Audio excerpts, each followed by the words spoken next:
Deuteronômio capítulo 28, versículo 1. O que diz Deuteronômio 28, 1? E será que, se ouvires a voz do Senhor, teu Deus, tendo cuidado de guardar todos os seus mandamentos que eu te ordeno hoje. Quer dizer, é o que Deus fala com você quando você está lendo a Bíblia. Quando você está ouvindo uma pregação, uma mensagem, Deus fala ao seu coração. Fique atento ao que Deus está falando contigo. Fique atento àquilo que Deus está falando ao seu coração.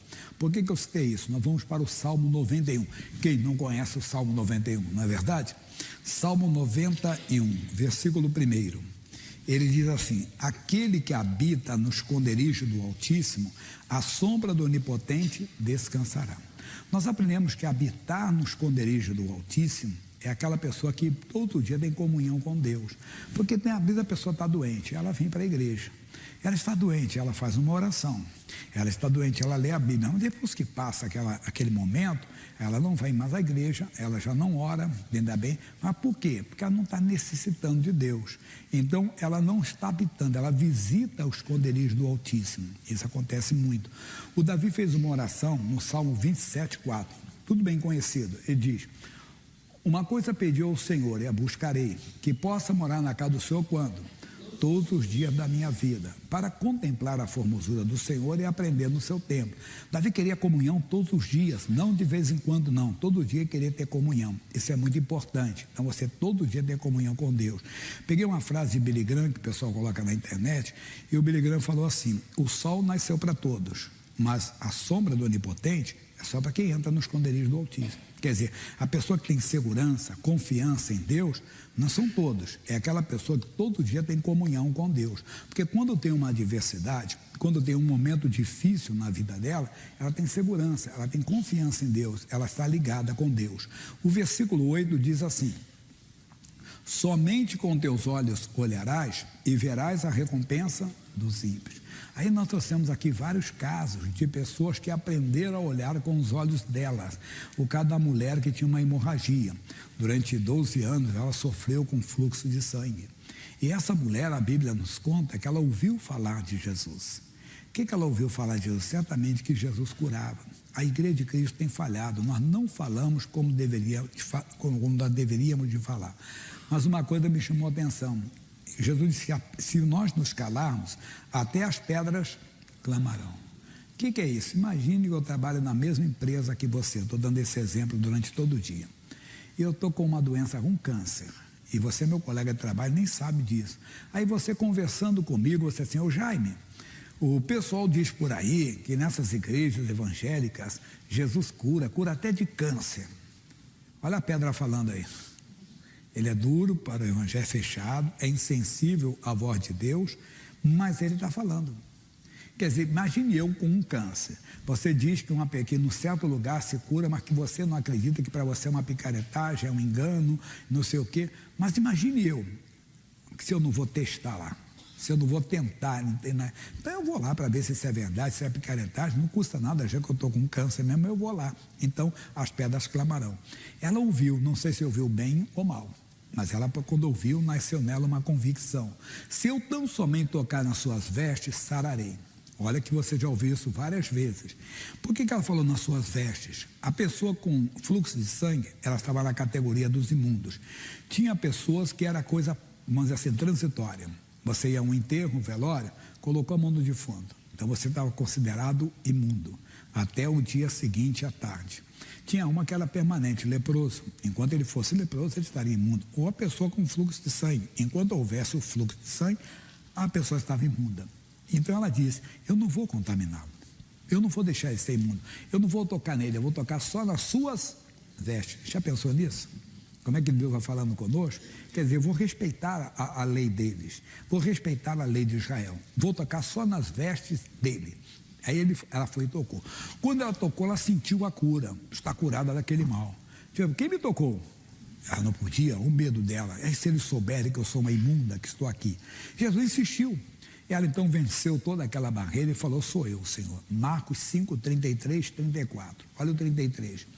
Diz assim: então a mulher, que sabia o que lhe tinha acontecido, temendo e tremendo, aproximou-se e prostou-se diante dele e disse-lhe toda a verdade. Olha o 34. E ele disse: filha, a tua fé te salvou. Vai em paz, ser cuida desse seu mal. Notaram isso? Tua fé, quer dizer, ela olhou com os seus olhos, ela não olhou para ninguém. Ela tirou os olhos da multidão, tirou os olhos da lei de Israel e olhou para o Senhor. É o que a Bíblia diz, olhando para Jesus. Olhe você. Você tem que aprender a olhar para Jesus. Então, ela olhou para ele, foi com a sua fé. Esse foi um caso. Citei depois Marcos 10, do 46 em diante, de Bartimeu, o cego. Ele era mendigo, ficava à beira do caminho, pedindo esmola. Eu ouvindo um barulho, o que está acontecendo? Alguém disse: é Jesus de Nazaré. Aí ele mostra, isso aqui eu já falo durante anos. Ele começou a gritar: Jesus, filho de Davi, tem misericórdia de mim. Muitos repreendiam para que se calasse. Ele gritava cada vez mais: filho de Davi. Por quê? Ele já tinha ouvido falar de Jesus. Tanto que ele falou filho de Davi, ele não falou Jesus de Nazaré, tem misericórdia de mim. Não, falou Jesus, filho de Davi, porque ele tinha ouvido falar. Quando ele ouviu, nasceu nele a fé. Nasceu nele uma certeza, uma convicção: o dia que eu encontrar com ele, eu vou receber a minha cura. O dia que eu tiver um encontro com esse Jesus, a minha vida vai mudar. E mudou. Jesus parou e mandou chamá-lo. Capítulo 10, versículos 51 e 52. E Jesus falando disse: ele, que queres que te faça? E o cego lhe disse: mestre, que eu tenha vista. 52. E Jesus lhe disse: vai, a tua fé te salvou. E logo viu e seguiu a Jesus pelo caminho. Então nós vimos mais uma pessoa que olhou só com seus olhos, quer dizer, com a sua fé. Ele não dependeu da fé de ninguém. Não dá para explicar todos os casos que eu já passei. Estou falando dos principais. Falei da mulher Ciro-Fenícia, que ela chegando diante de Jesus: Senhor, tem misericórdia de mim, que minha filha está miseravelmente endemoniada. Antes os discípulos diziam: Senhor, essa mulher está nos incomodando, manda ela embora, despede essa mulher logo. Jesus disse para ela: olha, eu não fui enviado senão as ovelhas da casa de Israel. Ela chegou e adorou o Senhor, reconhecendo a divindade dele, o reconheceu. E ele disse: mulher, não é justo tirar o pão do filho e lançá-lo aos cachorrinhos. E ela disse: Senhor, mas os cachorrinhos comem das migalhas que caem da mesa dos filhos. Que coisa bonita, quer dizer, ela falou. Aquilo ali mexeu com Jesus, que ele falou uma coisa forte. É Mateus 15, 26. Mateus 15, 26. E ela, por exemplo, disse: não é bom pegar o pão do filho e lançá-lo aos cachorrinhos. Ela, 27. Sim, Senhor. Mas meus cachorrinhos comem das migalhas que caem da mesa dos filhos. Olha o 28, que bonito. Aquele destaque ali que é o nosso. É assim: então respondeu Jesus e disse: ó mulher, grande é a tua fé. Você vê, foi a fé dela. Ela venceu a barreira, venceu a oposição dos discípulos, foi vencendo tudo. Aí nós chegamos num caso, e tem outro, o paralítico, que foi levado por 4 amigos. A Bíblia diz que Jesus vendo a fé deles, então a fé pode ser vista, porque quando eles chegaram lá, a casa estava muito cheia, e eles tinham o propósito de colocar o amigo aos pés de Jesus. Mas como se a casa está tão cheia? Então eles descobriram o telhado, fizeram um buraco e desceram. Quando Jesus viu aquilo, Jesus viu a fé deles. Então é a fé que estamos vendo, temos que colocar a nossa fé em ação. Falei de um caso que é muito profundo, e esse eu quero ler um pouquinho mais. É Isaías 38. Isaías capítulo 38. Porque se dependesse da fé do profeta, ele não seria curado. Às vezes, se depender da fé do pastor, você não vai ser curado, não. Não, do pastor às vezes não. Você vai ver. Naqueles dias, Ezequias adoeceu de uma enfermidade mortal. E veio a ele Isaías, filho de Amós, o profeta, e ele disse: assim diz o Senhor, põe em ordem a tua casa, porque morrerás e não viverás. Quando ele ouviu aquilo, ele não entendeu. Bem, o Isaías só deu o recado de Deus. Ele disse: assim diz o Senhor, não é coisa da minha cabeça não, o Senhor que mandou dizer. E o Isaías fez a parte dele, virou as costas e foi embora. O que o Ezequias fez? Então virou Ezequias o rosto para a parede e orou ao Senhor e disse: ah, Senhor, lembra-te, peço-te, de que andei diante de ti em verdade e com um coração perfeito, e fiz o que era reto aos teus olhos. E chorou Ezequias muitíssimo. Ele viu que a cadeira não estava em ordem. Mas também não é mensagem de hoje, é agora. Então veio a palavra do Senhor a Isaías dizendo: vai, volta, eu vou dar a tradução de volta, e diz a Ezequias: assim diz o Senhor, o Deus de Davi teu pai, ouvi a tua oração. No chamado mundo jurídico, diz que a justiça ela tem que ser provocada. Direito não reclamado é direito inexistente, entende? Você vê, por exemplo, tem aí de vez em quando sai nos noticiários que tem dinheiro parado em contas. Vamos que você tem que entrar lá e verificar se você tem direito. Se você não for procurar, não vai. O Senhor Deus, ele deve ser provocado. Como assim, pastor Jaime? A palavra de Deus não muda. O salário do pecado é a morte. Ezequias estava em pecado. Como assim? No versículo 17, ele falou isso. Ele disse assim, eu não dei nos outros cultos, eis que para minha paz eu estive em grande amargura. Tu, porém, tão amorosamente abraçaste a minha alma, que não caiu na cova da corrupção, porque lançaste para trás das tuas costas o quê? Todos os meus pecados. Mas ele disse que não tinha pecado para Deus, e Deus mostrou para ele. Ele entendeu isso, então ele compreendeu. Então ele começou a olhar com os seus olhos que ele tinha, porque com os olhos do profeta ele não entendeu. O rei, o Senhor mandou dizer para você colocar a casa em ordem. Mas eu? Senhor, lembra-te, eu andei diante de ti com um coração perfeito, eu fiz o que era reto aos teus olhos, a ficha caiu. Deus mostrou. Ele foi e se arrependeu. Aí ele então viu com os seus olhos, ele entendeu que ele tinha erro, que ele deveria se acertar. Quando ele fez a oração, então ele obteve a misericórdia. Somos nós. Eu tenho explicado para o povo, exemplificado assim: eu errei contra você, e você vai e me perdoa. Jesus, o Jaime errou comigo, tem misericórdia dele. Mas eu não vejo isso, eu não vejo como eu não tenho perdão. Eu tenho que ver que eu errei, ver com os meus olhos e dizer, irmão, eu errei, me perdoa. Porque a verdade é que quem errou fui eu, não foi você. Você perdoou, você liberou o perdão, mas eu vou ter o perdão se eu aceitar. Entenda? Se eu reconhecer, eu tenho que reconhecer. A Bíblia diz, arrependei-vos e crede no Evangelho, Marcos 1,15. Então isso é para nós, essa foi uma parte. Agora que eu dei no final, que eu estou dando mais, é Lucas capítulo 19, também mensagem tão conhecida, mas revelações. Quando eu falo revelação, é entendimento que Deus está nos dando. Lucas capítulo 19, diz assim, e tendo Jesus entrado em Jericó, ia passando, e eis que havia ali um homem chamado Zaqueu, e este era um chefe dos publicanos, era rico, e procurava ver quem era Jesus, e não podia por causa da multidão, pois era de pequena estatura. E correndo adiante subiu uma figueira brava para o ver, porque havia de passar por ali. Qual é a nossa mensagem? Zaqueu ouviu falar de Jesus, mas ele queria mais, ele queria ver aquele Jesus que curava os enfermos, aquele Jesus que expulsava os demônios, aquele Jesus que ressuscitou até morto. Ele queria ver aquele Jesus. Talvez nós ouvimos muito, mas não estamos vendo Jesus. Por quê?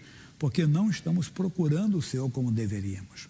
Eu contei um caso, na internet você vê uns videozinhos que aparecem por aí, o cidadão anda com uma roupa muito simples, numa concessionária, e lá ele compra um carro de marca, né?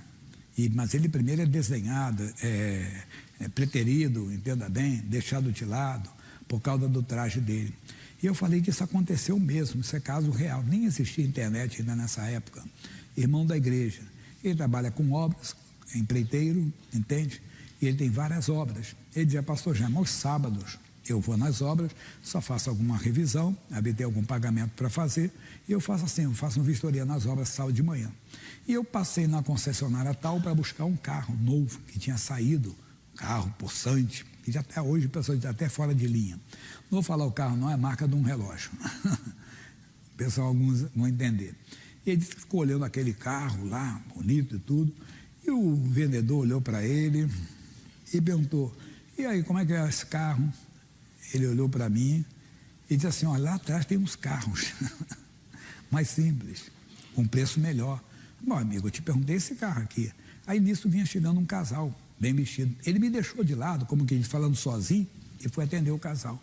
E eu fiquei olhando o carro, olhei, cheguei e perguntei, quem é o gerente daqui? Aí alguém falou, é o fulano de tal. Ele foi. E ele foi lá e disse assim, olha, eu vou levar esse carro. Quem foi que atendeu o senhor? Ele disse, não, ninguém. Aí ele contou a história, disse, o senhor desculpa. E ele levou o carro. Quer dizer, mas o que tem a ver com a mensagem? Talvez nós não estamos conhecendo quem é Jesus. Como aquele vendedor não entendeu que aquele homem tinha posses, tinha condições de comprar, mas pela roupa dele parece que não tinha. Pelos trajes dele ele não tinha condições, mas ele tinha, tanto que ele comprou o carro e tudo. Talvez nós não estamos conhecendo Jesus, porque veja o que Zaqueu fez, correndo adiante, subiu uma figueira brava para o ver, porque havia de passar por ali e queria ver Jesus. Ele se esforçou. E quando Jesus chegou àquele lugar, olhando para cima, viu e disse-lhe: Zaqueu, desce depressa, porque hoje me convém pousar em tua casa. Lembrando que Jesus não vê como vê o homem só vê o que está diante dos seus olhos. Deus olha para o coração. Jesus viu um coração que queria vê-lo, conhecê-lo. E nós, será que estamos querendo ver Jesus? Queremos conhecê-lo? Queremos ver, realmente ter uma vida com ele? E aí diz mais ainda, ele levou Jesus para casa. Irmão, Deus nos dá mais do que pedimos ou pensamos.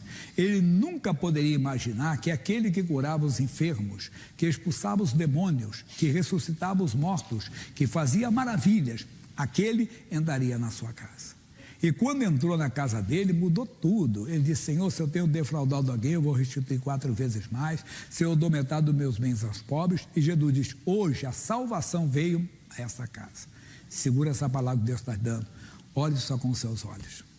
Você tem que procurar ver Jesus. E onde que eu vou ver? João 5,39.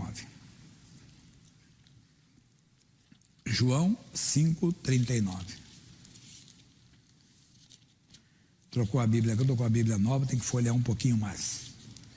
Ele diz assim: examinais as Escrituras, porque vós cuidaste ter nela a vida eterna. Vamos lá, nossa parte final ali.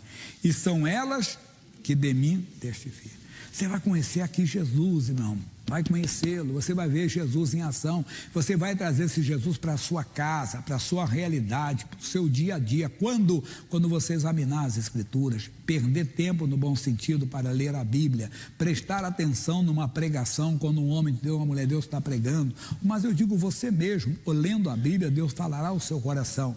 João capítulo 8. Versículos 31 e 32, da semana passada. Jesus dizia, pois, aos judeus que criam nele: se vós permanecerdes na minha palavra, verdadeiramente sereis meus discípulos. Quer dizer, eles ouviram a palavra, eles creram na palavra, mas não era tudo, eles tinham que permanecer. Às vezes nós ouvimos, nós cremos, mas não permanecemos. Uma pessoa fala mal de você. Eu estava dando uma resposta para uma pessoa agora sobre isso. A pessoa falou mal. O que a Bíblia diz? Ao servo do Senhor não convém contender. Aí que vem, de você ficar chateado, revoltado, você ora pela pessoa, não fica discutindo com ela, não. A sua luta não é contra a carne e o sangue. Quando você faz isso, você diz: e conhecereis a verdade. Opa, você não vai ouvir a verdade, você vai conhecer a verdade.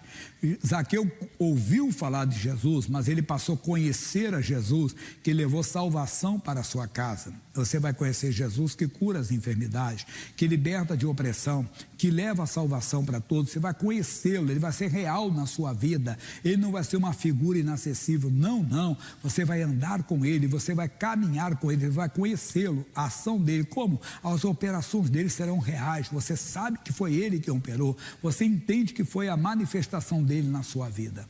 Então vamos voltar ao Salmo 91. Quem lembra, pessoal? Versículo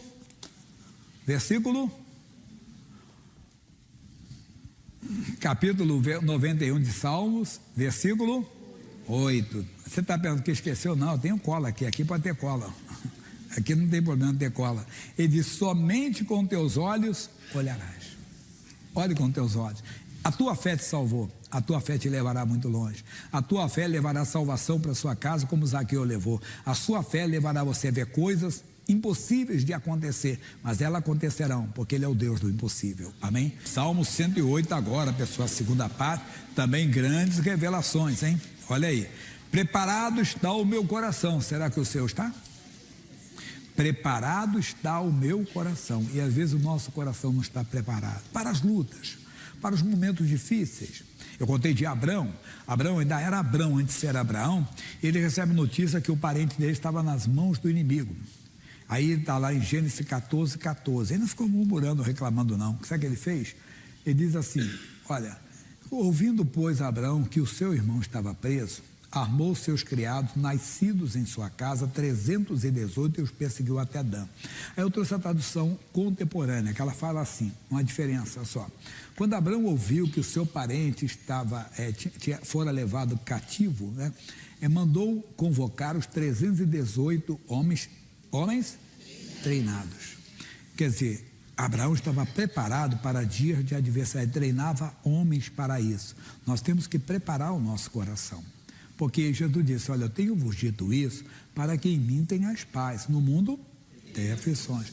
Quando vem uma aflição, você não entra em pânico, não. Deus já avisou, Deus está comigo nessa aflição. Amigo, eu estou sabendo da sua doença. Amigo, eu estou sabendo do seu casamento, do seu filho. Rapaz, que luta, mas Deus está comigo. Quer dizer, seu coração está preparado. Porque o que o diabo quer é que você nessa hora blasfeme, murmure, reclame. Aí eu falei de Jó. Imagine o Jó. Jó perdeu, quem perdeu um filho sabe o que é. Ninguém espera perder um filho. Ninguém. A natureza, a ordem natural é que os filhos sepultem os pais, não é verdade? Tenho 4 filhos, penso isso. Mas quantas vezes? Às vezes perde ainda no ventre. Ela fica feliz, fiz o teste de farmácia, está grávida. Constata no exame de sangue, já vai ao médico, escuta o coraçãozinho da criança. Olha que bem, tem umas que nem escutam o coração. Já tem a má notícia logo no início. Alguma tem alguns meses, sai sangramento, perde o bebê. Imagine, falou na internet, falou com os amigos, e agora? Que dor! Papai beijava a barriguinha da mamãe, cadê o neném de papai? Não é verdade? Perdeu, que luta. Tem gente que perde, às vezes, quando depois de nascido. Nasceu, mas não vingou, ficou poucos dias. Às vezes criança, às vezes é adolescente. Um amigo perdeu uma filha de 27 anos, filha única. Ele tinha sonhos de ter netos e tudo, acabou. Que dor que deve ser, irmão. Jó perdeu seus filhos. Jó perdeu todos os seus bens. E o que o diabo queria com Jó? Que ele blasfemasse. Não. Veja o que Jó fala no capítulo 1, vou ler aqui, que eu tenho mais coisas, isso aqui é recapitulando. Versículos 21 e 22. No 21, disse-lhe, no saí do ventre da minha mãe e no tornarei para lá. O Senhor deu, o Senhor tomou. Bendito seja o nome do Senhor. 22. Em tudo isso, Jó não pecou, nem atribuiu a Deus falta alguma. Aí o diabo disse, mas ele não tocou na saúde dele. Lembra que o pessoal fala, saúde é que interessa, né? O pessoal fala, e tudo. Se ele perder a saúde, ele vai blasfemar. Ele recebeu permissão, botou chagas no Jó do alto da cabeça, plano dos pés. A mulher do Jó falou para ele assim, Jó, você mantém a sua integridade ainda, a sua sinceridade, amaldiçoa a Deus e morre. É Jó 2, 9. Jó capítulo 2, versículo 9. E então a mulher lhe disse, ainda retens a tua sinceridade, amaldiçoa a Deus e morre. Olha, o versículo 10 é o finalzinho que é a nossa parte. Como ele lhe disse, mas ele lhe disse, como fala qualquer doida, assim falas tu. Recebemos o bem de Deus e não receberes o mal. Ele não tinha entendimento, calma. É o finalzinho. Em tudo isso, não pecou Jó com seus lábios. É o que o diabo quer, que você pegue com seus lábios, que você atribua a Deus, e blasfema, então que Deus é mau, Deus é isso, Deus é aquilo. Mas ele não falou, mas ele não tinha entendimento. Depois ele entendeu. Se você continuar a leitura do livro de Jó, no último capítulo ele disse, eu me arrependo do que falava, porque eu falava do que não entendia. Ele não entendia que Deus não tinha colocado doença nele. Mas ele não blasfemou, ele não disse que Deus mau, que Deus ruim, que Deus ingrato, que Deus isso. Não. Ele é isso que o diabo quer. Ele não caiu nessa tentação. Prepare o seu coração para não para ter talvez uma luta como essa, mas grandes adversidades, e você não vai blasfemar, você não vai fazer isso. Aí falei muitas mensagens aqui, não dá para falar todas, até que eu cheguei a uma coisa importante. No livro de Provérbios, capítulo 24, versículo 17, uns 3 meses atrás eu estudei isso aqui. 24, 17, ou menos, né? Quando cair o teu inimigo, não te alegres. Quando tropeçar, e nem quando tropeçar, se regozije o teu coração. O Davi passou por essa experiência. Saul queria matá-lo. Saul estava atrás dele. E aí ele recebe a notícia, lá no 2º livro de Samuel, capítulo 1. Vamos ver isso aqui? O 2º livro de Samuel, no capítulo 1. Isso aqui é muito profundo. Como é que ele reage, o Davi, isso aqui, sabendo da morte, entenda, do seu inimigo, daquele que queria matá-lo. Deixa eu chegar lá, que eu chego já e falo para vocês. Então, e versículo 13, disse então Davi ao jovem que lhe trouxera a nova, de onde és tu? Ele disse, sou o filho de um homem estrangeiro, amalequita. E Davi disse, como não te temeste estender a mão? Então, perdão que eu pulei aqui, é o versículo 8, eu falei do amalequita, é o 8, tá? Como você vai entender agora, 8. E ele me disse, quem és tu? E ele disse, sou amalequita. Então ele me disse, peço-te, arremessa-te sobre mim e mata-me, porque a angústia me tem cercado, pois toda a minha vida está em mim. Arremessei-me, pois, sobre ele e o matei, porque bem sabia que não viveria depois da sua queda. E tomei a coroa que tinha na cabeça e a maneira que trazia no braço, e as trouxe aqui ao meu senhor. Então apanhou Davi as suas vestes e as rasgou, como também todos os homens que estavam com ele. Atenção! E prantearam e choraram e jejuaram até a tarde por Saul e por Jonas, seu filho, e pelo povo do Senhor, e pela casa de Israel, porque tinha caído a espada. O que está acontecendo? Davi está chorando a morte do seu inimigo. Davi não se alegrou com a morte do seu inimigo. Mas Davi passaria por mais experiências. Vamos para Mateus, capítulo número 10, versículo 37. Isso aqui é muito forte. Jesus falando assim, olha, ele diz, quem ama o seu pai e a sua mãe mais do que a mim não é digno de mim, quem ama o seu filho e a sua mãe mais do que a mim não é digno de mim. 38, ele diz assim, e que não toma a sua cruz e me siga. Desculpe, volta no 36 que eu botei o 38. E assim os inimigos do homem serão os seus familiares. Aí o Davi vai passar por essa experiência, porque agora não era Saul, foi o filho dele. Só um pouquinho da história. Davi teve filhos, naquela época era permitido, principalmente aos reis, mas não é para hoje, não pega carona, porque o homem é marido de uma só mulher, é mulher de um homem só até os pensamentos. Tá bom, você chega na igreja, bem no segundo, terceiro, quarto casamento, Deus não leva em conta o tempo da ignorância. Para trás, ficou para trás, estamos falando para frente. Deus, bem claro, para nunca ninguém se sentir constrangido. Às vezes a pessoa está no segundo ou terceiro casamento e chega na igreja. Tem gente que pode chegar no quinto casamento. Mas Deus não leva em conta o tempo da ignorância, mas notifica a todos que se arrependam. Mas era o passado. E o Davi, então, teve filhos com várias mulheres. Ele teve um filho chamado, entenda, Abisalão. E com essa mesma mulher, ele também teve uma filha chamada Tamar. E ele tinha um outro filho chamado Aminon com outra mulher.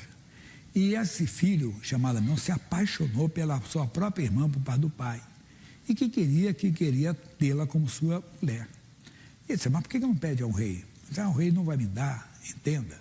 Aí um amigo dele, primo, bem sagaz, bem malandro, né? Espera esse rapaz, se finge de doente, fala para o seu pai para mandar a Tamar fazer um bolo para você e levar na sua casa.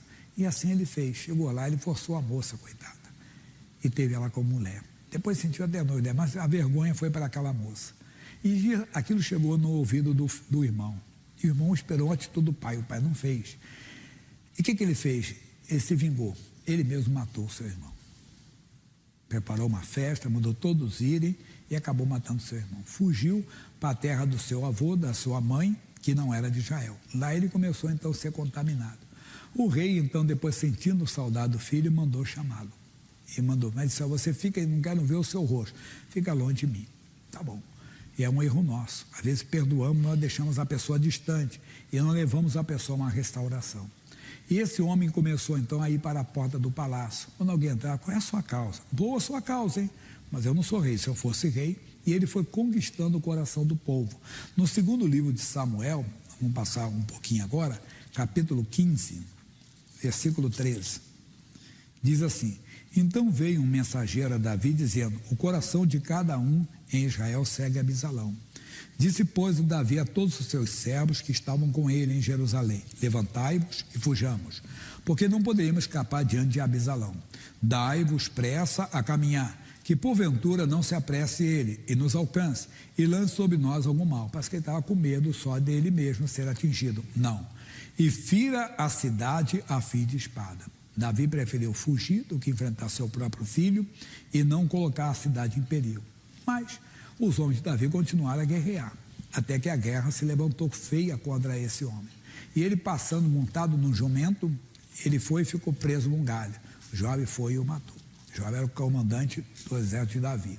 A notícia chegou até Davi. Pula um pouquinho no capítulo 18 agora, no versículo 32. 32 diz, então disse o rei ao Cuxita, vai bem com o jovem Abisalão? E disse o Cuxita, sejam como aquele jovem os inimigos do rei, meu senhor, e todos que se levantarem contra ti para o mal, teu filho está morto. Ele morreu. Quando Davi ouviu isso, Olha o que diz aqui. Então o rei se perturbou e subiu à sala que estava por cima da porta e chorou. E andando dizia: sim, meu filho Abisalão, meu filho Abisalão, quem me dera eu morrera por ti. Abisalão, meu filho, meu filho. Quando Joabe ouviu isso, ficou sabendo, ele ficou muito indignado, muito revoltado. Capítulo 19, matéria nova. E disseram a Joabe: eis que o rei anda chorando e lastimando-se por Abisalão. Então a vitória se tornou naquele mesmo dia em tristeza para todo o povo, porque naquele mesmo dia o povo ouvira dizer: muito triste está o rei por causa do seu filho. E naquele mesmo dia o povo entrou às furdadelas da cidade, como o povo da vergonha se escoa quando foge da peleja.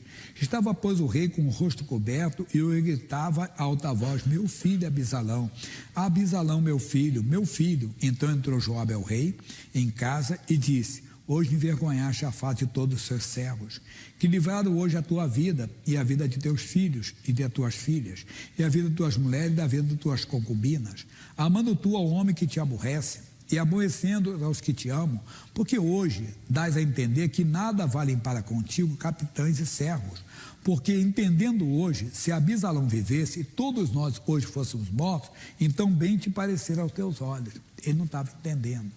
Existe uma categoria que nunca vai mudar: filho e filha. Ele nunca será ex-filho ou ex-filha.